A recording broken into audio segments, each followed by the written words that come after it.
Pourquoi l'humanité n'est-elle jamais retournée sur la Lune?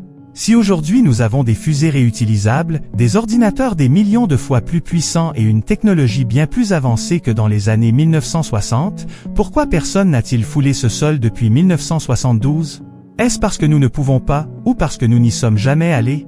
Ces questions sont fréquentes et légitimes. Mais la réponse ne réside pas dans la technologie. Elle réside dans le contexte. Dans les années 1960, les États-Unis et l'Union soviétique se disputaient quelque chose de plus grand que la science, le pouvoir. La guerre froide a transformé l'espace en un terrain politique et stratégique. Chaque avancée était une démonstration de suprématie. D'abord le satellite, ensuite le premier homme dans l'espace, et enfin le premier homme sur la Lune. C'est dans ce contexte que les États-Unis ont envoyé 12 astronautes à la surface lunaire.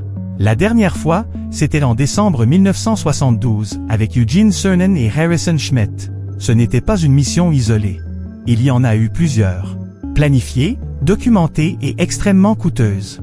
Voici la question essentielle, pourquoi s'arrêter après un tel investissement? Parce que l'objectif principal avait déjà été atteint. À cette époque, la NASA bénéficiait d'un soutien politique et financier sans précédent, proche de 4% du budget fédéral américain. Aujourd'hui, ce chiffre est inférieur à 1%. Sans rival direct, sans urgence stratégique et avec de nouvelles priorités mondiales, la Lune a perdu sa place centrale.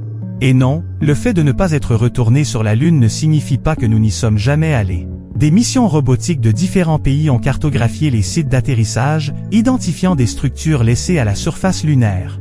La science ne dépend pas d'une seule nation pour valider les preuves.